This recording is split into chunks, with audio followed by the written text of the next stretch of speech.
What is up, YouTube? This is the Working Investor. In this video, we're going to talk about this life-changing money coming in, at least for most people. And we'll talk about these high-yield dividend ETFs, how they are a game changer. And we'll talk about also the risks that are involved in them and how I am trying to mitigate risk of what I've learned, and I'll share that with you. As you can see over here, so far for this month, I've received $3,205.75. This is a combination of some of the option trades that I've done and mostly comprise of the high yield dividend ETFs. From the dividends that I've received of my entire portfolio, I have about 66 or 67,000 in these high yield dividend ETF funds. And you can see here, received 2,700. So the lion's share of my income is from these high yield dividend ETFs. So these are some things that I consider when I look into the underlying. Very important when you pick these funds, they're not all the same, they're all different. So I look at the underlying. I need to emphasize this a lot, the underlying that you are buying the fund. Is it a single stock ETF fund? Is it a ETF fund that's based on multiple stocks? I know it sounds crazy to say ETF fund that's single stock because usually when we think of ETF, we think of an ETF that's a basket of funds, but nowadays we can have ETFs that are based on single stock ETFs that do options. So you want to look at the underlying, you want to look at they have positive drift, that they're actually moving up and to the right if you zoom out over the long term. Sentiment, what's your sentiment? What's the public sentiment? Like, do you think it's actually going to go up? Look at the financials, look at implied volatility. When I say look at financials, that's why I have a very hard time, in MicroStrategy, because if you go to Google Finance, you'll see that in MicroStrategy, you can see some of the headline news going on, and then I always look down to the financials. And you look at the financials, MicroStrategy, has a lot of implied volatility. Hence, there's a lot of premium potential, which means there's fat dividends to be received from them. And I know a lot of people that go 100% to MicroStrategy because it's probably arguably one of the highest dividend payers out there. But I also want to look at overall, financials. Is the company actually making money? And you can see here on Google Finance that the net income is negative, like 100 million. It doesn't look too exciting for me. It's kind of scary to put my money into it. If I would consider putting money into it, I may have to put into with a little bit of a hedge. I need to get the hedge edge in order to square it out, because the question is, this is a big question a lot of people ask when it comes to dividend, ETFs that are based on options. When you trade options, are you trading the underlying, or are you just riding the wave of volatility? So some people say that the more volatile something is, the more you basically are just riding the wave. Like, who cares? Some people say, I know that in Tasty, Tom Sosnoff, Tony Batista, they talk about professional option traders. Sometimes it comes to the point where they don't even care about the underlying. They just care about the volatility. They just trade and just ride the waves, the bumps and the waves. The more choppy and jumpy an underlying is, the more crazy the premiums are. And some people, more premium means more money, and more money means, better return. So some people say just ride the wave of volatility. That's what a lot of people say. But for the time being, I like to look at the fundamentals and the underlying as well, not just the volatility. You can see here, for example, Amazon, which there's a lot of ETFs out there, AMZ from YieldMax or AMZP from, I think, Curve. You can see here that Amazon, they have the yellow is the net income, the blue is the revenue. You see here that they are net income positive. And if you want, you could even look at Google, because I carry a lot of Google, so I keep looking at it. So you go in Google Finance and you look under Google, from Google, and here you can see all the news coming out, and you can see here they're also pretty much, net income positive. So I like to have companies that the actual underlying of the company makes a lot of money. And so if I'm holding it, whatever, if I'm trading it, at least I know I'm not just riding volatility, but I also have it's also a pretty solid underlying. The only problem is that if the volatility is actually really, really low, right? What may be a solid company to hold? I know it's not like I'm contradicting myself, but sometimes you can have solid companies, really solid companies, that are really good buy and hold for the long term, but they may not be a good company to trade options are because they're so stable as a table. Their volatility hence is very, very low. And because their volatility is very, very low, the premium that you could derive from it is not very exciting. It's pretty low in magnitude.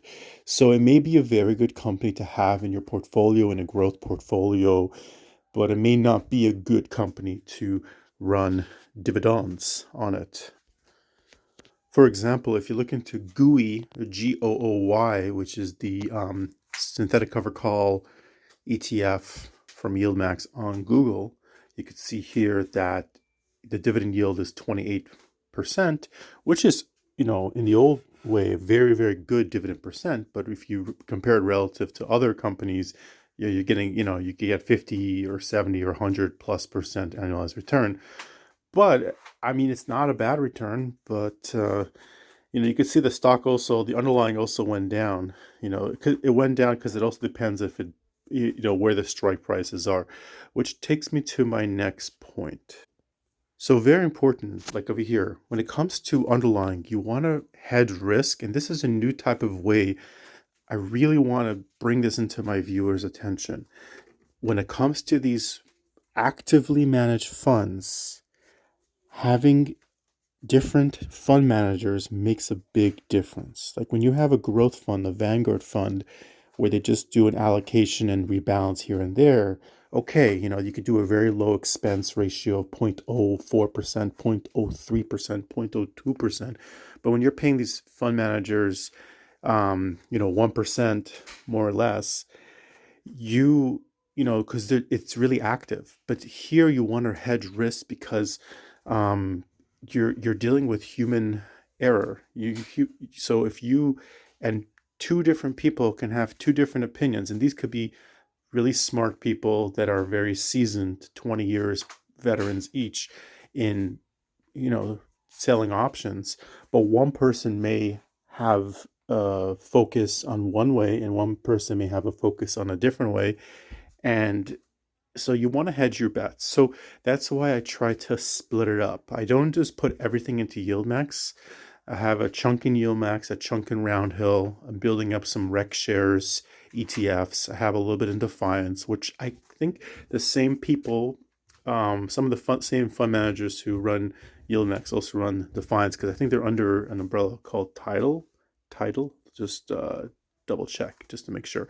But don't just put all your trust into one fund manager, because one fund manager could be right most of the time, but not all the time. And if you have another fund manager, even if you have two funds that are exactly the same underlying same strategy, but if you hedge your bets a little bit, one person may put a synthetic cover call like 1% out of the money, one person may put it 5% out of the money, and the one that put it 5%, it may not have, from risk management based on market conditions. Maybe there isn't earnings coming up, or, or maybe someone had to roll it up or roll it out. It's hard to say. So you don't know which one is going to be, we don't know. And they both could be brilliant. So that's why I try to diversify in fund managers. Now, with the single stock ETFs, remember there's something called single stock risk. Of course, you can go into stocks. I know a lot of people, go AMZ Army. They, that some stocks like such as Amazon or other companies, they're they even though they're one company, they're like an entire enterprise, and they're extremely diverse because they have all kinds of different parts of their business. For example, Amazon. I don't know every single intricacy of Amazon, but of course we have their retail part, which is that they're one of they're the best online retailer out there, number one. They have their video streaming. They have AWS. There's a lot going on in Amazon, and also Amazon is not just in the United States. It international. So you can have a single stock. The same thing with Apple. Apple is sold in many different countries. Apple has many different sources of revenue.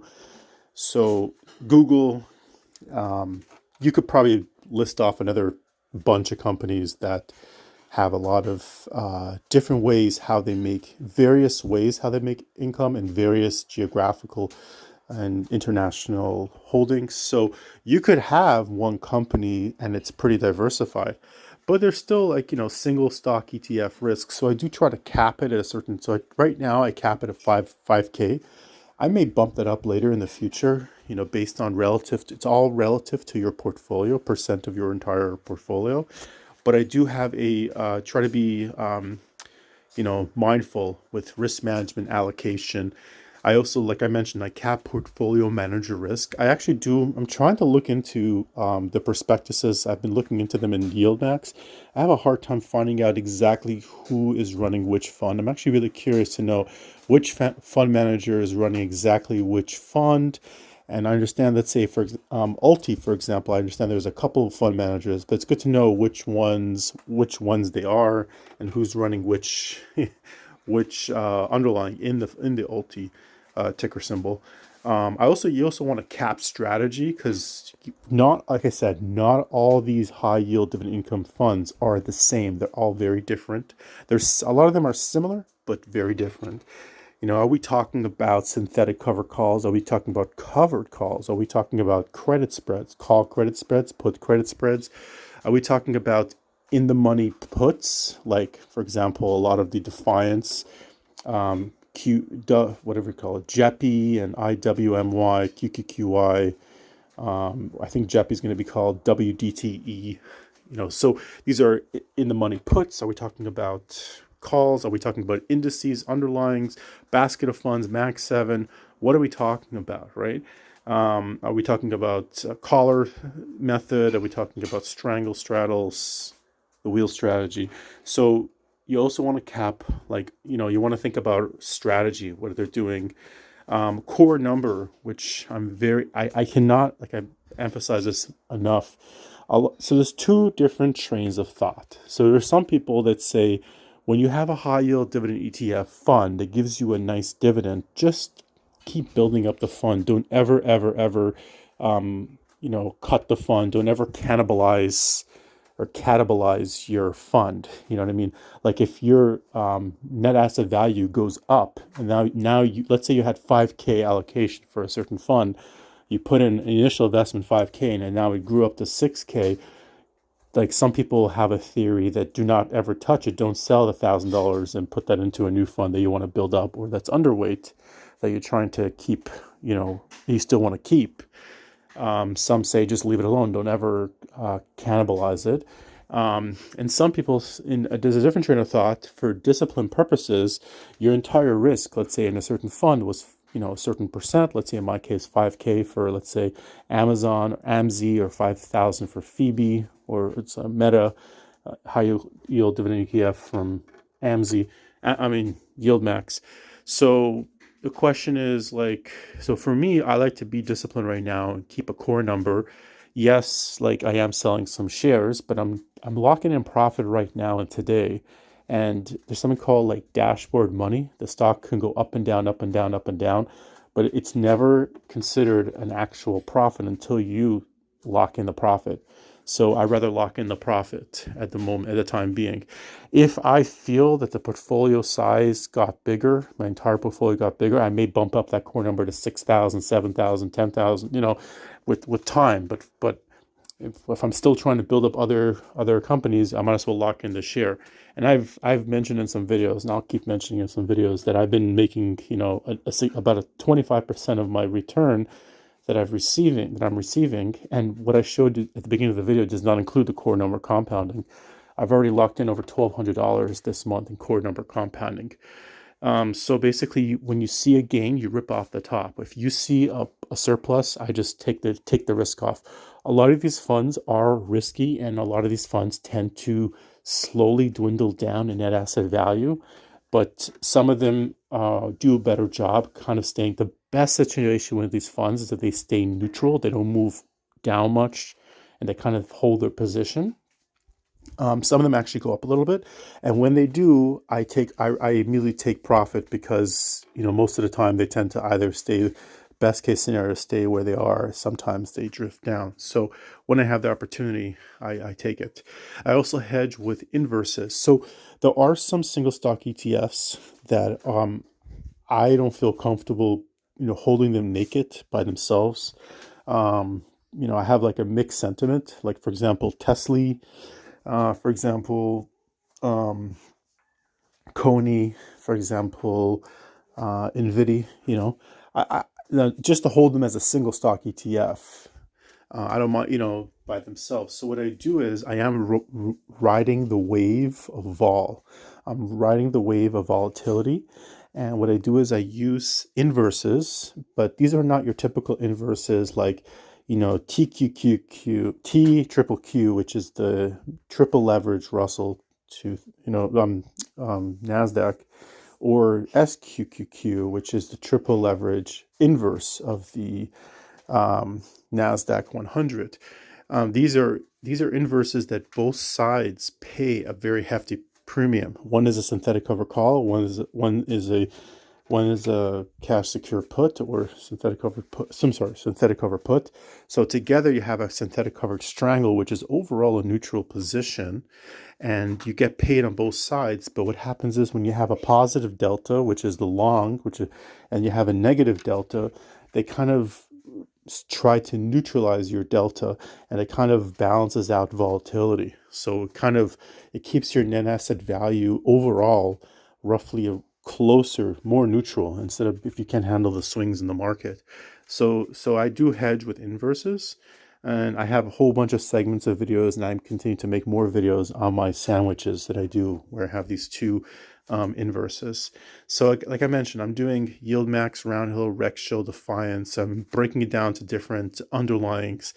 I have a myriad of different strategies they do. They do cover calls, synthetic cover calls, call credit spreads. And of course, Ulti is going to be doing other kinds of maneuvers as well. I have a lot in the indexes, so pretty diversified. I have a lot in the S&P 500, NASDAQ, Russell 2000. These are my roundhill players that have overnight exposures that do capture some of the upside as well. These are, the DTEs, the XDTE, the QDTE, the RDTEs. I do have some Bitcoin exposure. I have Bido, and I have Coney is Bitcoin exposure. And basically one of them, of course, Bido is the futures, and, Coney is an exchange of Bitcoin. And, so it kind of a little bit diversified even in Bitcoin, but of course they're both overall like a bullish play. And of course I got Ulti, which is the hedge fund. I ask you guys to look at the chart comparisons, because a lot of people have similar but different. So we have like Bitcoin correlated assets. So either it's spot Bitcoin, which is exact actual trading price, futures. We have different proxies of Bitcoin, like, MSTR, which is MicroStrategy, or MISTI, which does high yield dividend ETFs on MicroStrategy, Bido, which is the futures. So there are different, Coinbase, Coney. So there are different actual spot prices, future prices, or proxies of Bitcoin. And I, go into Yahoo Finance, look at, compare and contrast these charts. You can see that they're similar. They are similar. They do have a lot of extremely correlated, but there are sometimes a little bit different. I've noticed in the charts that Bido, you see in the purple, it's a little bit less, tends to be a little less volatile. I've noticed that Coney, definitely MicroStrategy, whatever the volatility of Bitcoin is, of course, MicroStrategy's, which I checked out prior, is more volatile, which makes sense because they're extremely leveraged on Bitcoin. So, and I have this a whole different conversation in itself, if MicroStrategy versus maybe a leverage, like a double leverage Bitcoin ETF may be better. I wonder if they'll come out with a double leverage Bitcoin ETF that does synthetic covered calls, because that would be really interesting, because then you have double the implied volatility of Bitcoin. So you may have double the premium. I wonder if that could be a good contender against the premium you may get from MicroStrategy. Just a thought in the future. Anyways, I hope you guys enjoy. Have a wonderful trading week. This is the Working Investor, over and out.